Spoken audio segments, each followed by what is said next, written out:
Bonjour, chers amis africains. Je ne veux pas vous appeler panafricaniste. Si aujourd'hui vous l'êtes dans le sens de Monsieur le Président de la RDC, Tshisekedi, rompu dans ce domaine de panafricaniste, mais qui envisage de construire des murs entre son peuple et le peuple voisin, mais qui admet, qui se culpabilise d'être insérieux juste pour dédouaner un président français par rapport à ce qu'il aurait dû faire. Un président qui appelle son voisin ou ses voisins hypocrites au lieu de scruter et d'analyser la réalité de leur position. Un président qui se fait acclamer juste pour une bonne prononciation, mais sans vraiment de fond. Surtout, je reviens sur ce panafricanisme que je voudrais bien replacer dans un contexte vraiment panafricaniste dans le sens de patriote africain. Je vais même aller au-delà parce que ce mot a été galvaudé, ce mot, surtout après ce discours de M. Félix Tshisekedi, le panafricanisme pose un problème. Je veux, moi, appeler aux Africains la notion de nation africaine, patriotisme africain. Ça veut dire un patriotisme qui ouvre les frontières aux citoyens des États et qui envisage la compréhension mutuelle entre les peuples africains et non les accusations perpétuelles, les confrontations, les dénigrements. Vous êtes africain et vous vous sentez de nationalité africaine. Là, vous avez un intérêt national africain qui vous unit. Vous ne pouvez pas vous insulter dans le sens du genre Tshisekedi contre son voisin, nommément le Rwanda, son régime, son président, son peuple. D'ailleurs, je dirais que c'est assez. Depuis que ce mot panafricanisme a été prononcé par le président congolais, nous devons, nous Africains, rappeler exactement l'esprit de cette théorie, de ce projet Kouméé. Ce projet selon lequel les États africains ont pu combattre ensemble la colonisation, accéder à l'indépendance. Aujourd'hui, quelques conflits persistent et ils ont la racine coloniale et néocoloniale. Il n'est pas question de dédouaner le colon, l'Occident, juste pour condamner le voisin. Si je reviens au problème de la RDC, le conflit qui oppose une partie de son peuple et le mouvement du M23, avec son armée dans l'est de sa république, il faut se donner le courage d'interpréter l'histoire. Un pays qui ne comprend pas son histoire ne peut pas entrer dans l'avenir, dans le futur de l'africanisme. Ne peut pas prétendre donner des leçons, ne peut pas prétendre critiquer, appeler ses voisins des hypocrites. C'est très dommage quand on peut apporter la contribution dans la construction de l'africanité, dans la construction d'un intérêt commun entre deux peuples voisins, et qu'on entend un président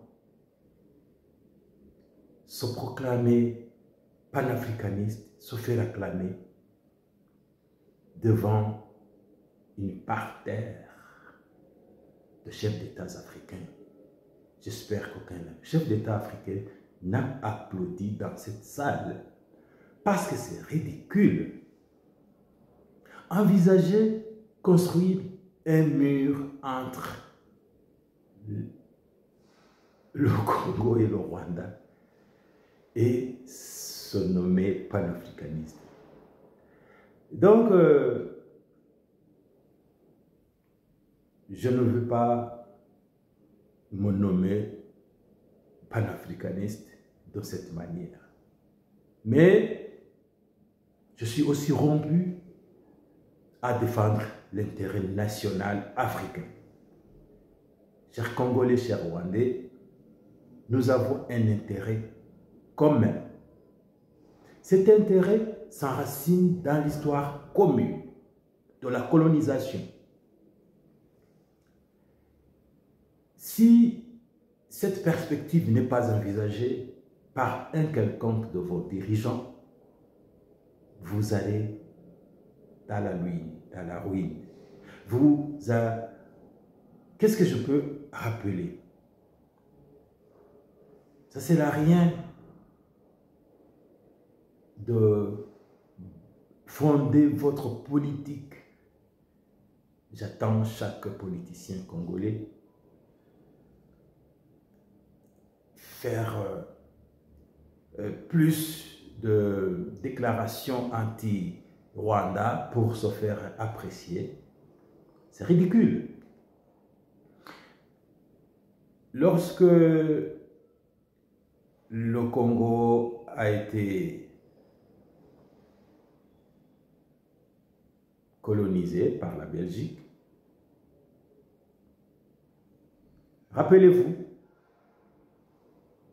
après la Première Guerre mondiale, la Belgique a obtenu le Rwanda et le Burundi pour l'annexer à son Congo, à sa propriété. Vous avez une histoire devant vous par laquelle c'était une récompense par rapport au rôle joué par la Belgique aux côtés des Alliés, et que c'était l'intérêt d'obtenir le Rwanda et le Burundi. C'était parce que ces deux pays, pourtant petits, mais très peuplés, devenaient ici des colonies de peuplement qui allaient servir à exploiter la terre congolaise. Donc, depuis la deuxième décennie du XXe siècle, des populations rwandaises sont importées au Congo pour des projets miniers et des projets agricoles, le thé, le café, les mines du Katanga, les mines du Chapa, partout. Et le Nord Kivu, le Sud Kivu, le Kasaï et même jusqu'à Lubumbashi, les Rwandais ont été implantés là-bas. Le progrès du Congo devait commencer. Donc, les Congolais et les Rwandais ont commencé à vivre côte à côte dans un projet de développement commun. Ce n'est pas une main-d'œuvre d'immigrés qui, du jour au lendemain, doit repartir, être chassé pour chasser. Parce que le responsable de cette déportation, c'est l'autorité coloniale qui a sous sa responsabilité les deux territoires, le Congo et le Rwanda. Donc le peuple se mouvait dans un territoire commun, Congo-Rwanda-Urundi. Ces populations sont là jusqu'à ce que dans les années 1970, le gouvernement ou l'État congolais a décrété une loi qui nationalise toute population qui était présente au Congo lors de son accession à l'indépendance, 1960.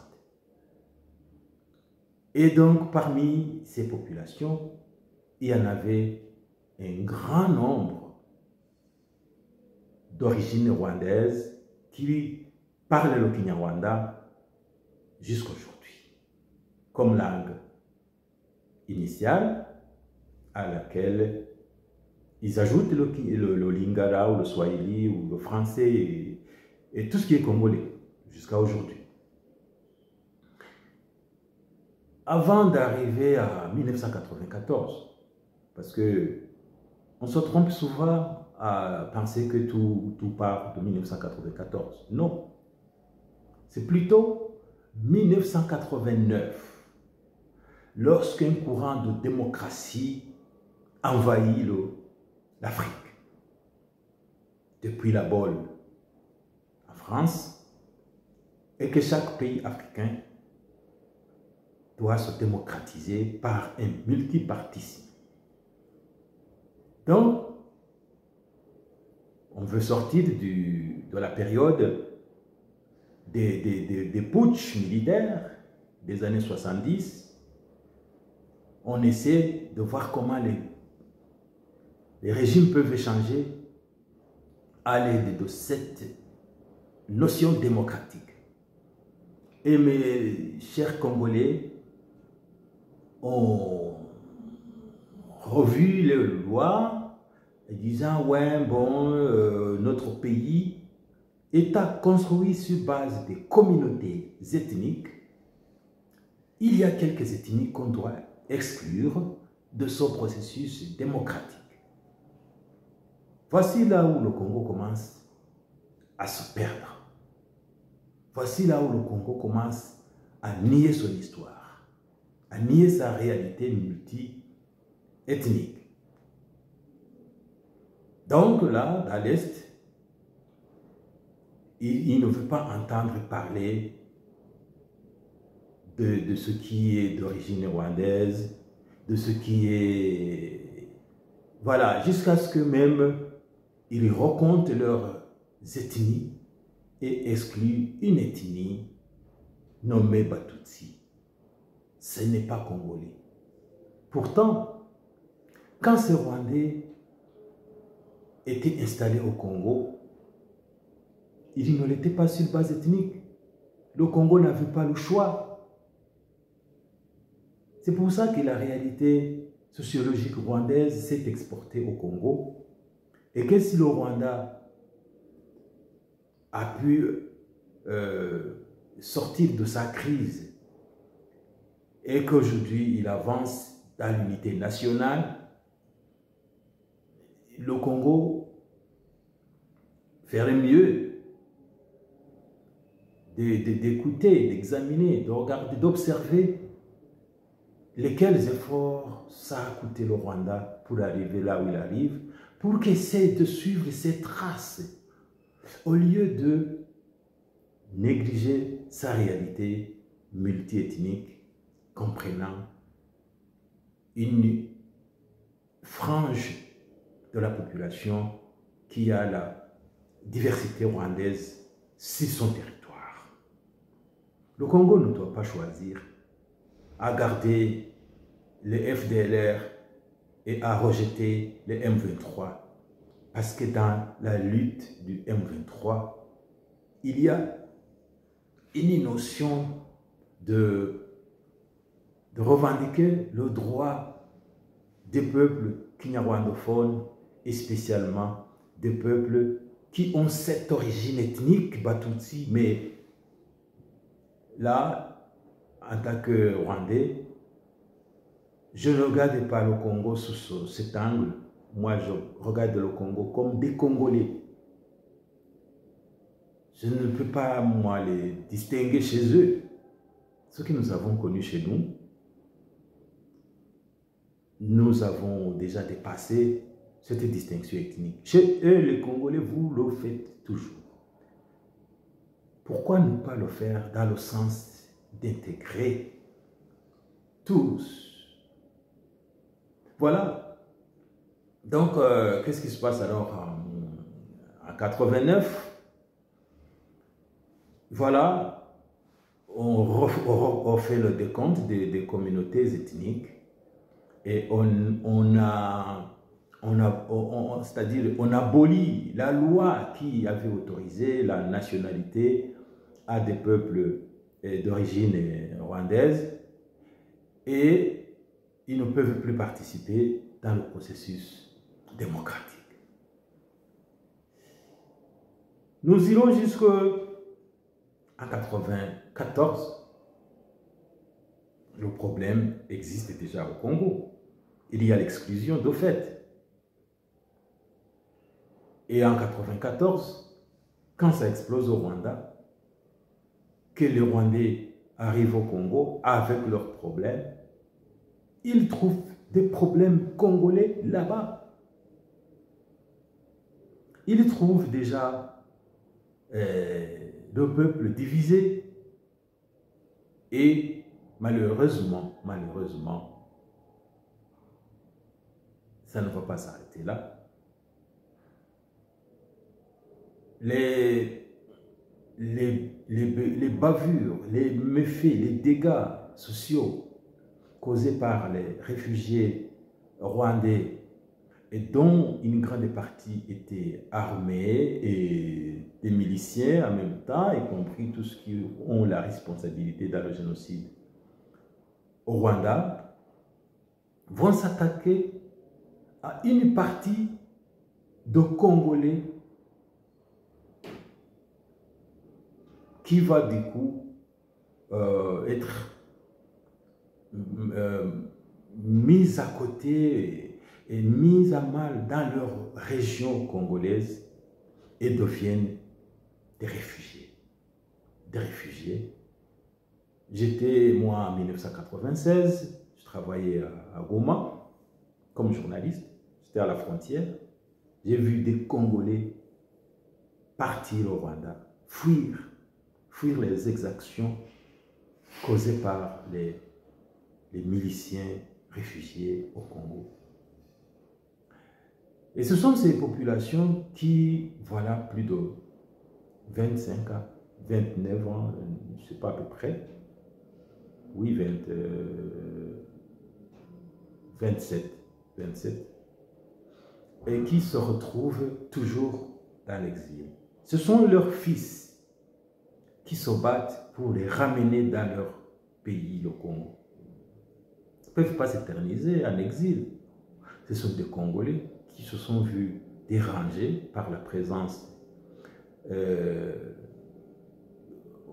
réfugiés rwandais dans leur région, menacés par les guerres qui s'y retrouvaient et qui ont trouvé refuge au Rwanda. Accuser le Rwanda d'appuyer le M23, c'est une façon d'accuser le Rwanda d'avoir hébergé des réfugiés congolais sur son sol. Ce n'est pas comme ça qu'on trouve la solution quand on est panafricaniste. Quand on est panafricaniste, on conçoit son peuple qui est dans le pays voisin, qui continue à être son peuple, et tu promeus la bonne convivialité, la cohésion sociale internationale. On ne construit pas des barrières. Donc,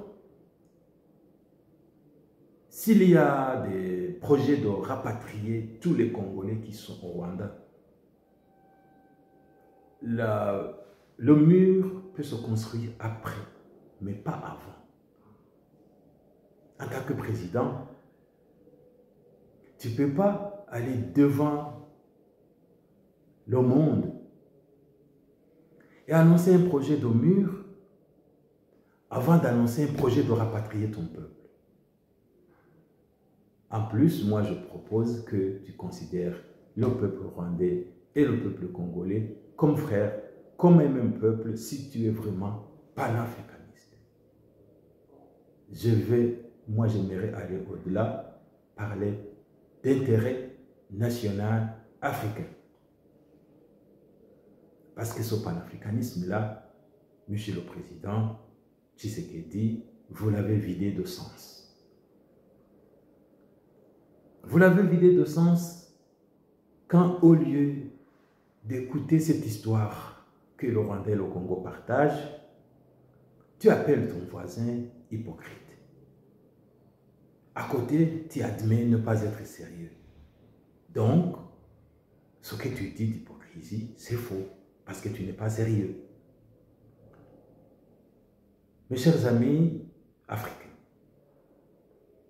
ne jouons pas avec les mots. Si vous n'êtes pas sérieux, on ne peut pas vous confier un projet de guider le peuple africain vers une destinée africaine. Je pense qu'il faut bien s'excuser devant le monde entier pour avoir abusé du mot panafricanisme. Ce mot a besoin encore une fois de force pour résoudre des problèmes interfrontières et donc internationaux africains. Ainsi, qu'est-ce qu'on doit faire? Ce qu'on doit faire par rapport à la question rwando-congolaise, c'est de profiter d'un voisin aussi avancé dans la question d'unité nationale et dans la question de développement national et même international.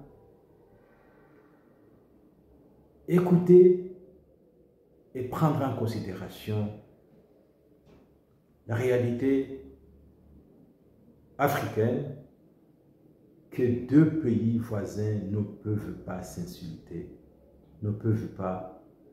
Vous voyez l'attitude déjà du président rwandais, on ne l'a jamais entendu dénoncer ou insulter ou extra-critiquer son voisin de cette manière devant le monde entier, devant les Nations Unies et dans chaque visite qu'il entreprend. Il pèse ses mots. C'est ça l'Afrique que nous avons besoin. Si donc vous êtes africain et que vous avez un esprit rompu africain, partout où vous êtes en Afrique, moi je vous invite à voir ensemble les origines des problèmes qui opposent des peuples en Afrique. si ces problèmes ont une histoire commune, donc ces problèmes peuvent se résoudre ensemble, sans question d'appeler ton voisin un hypocrite, mais en devenant sérieux, attentif et respectueux de ce que nous appelons un intérêt national africain. Je vous remercie.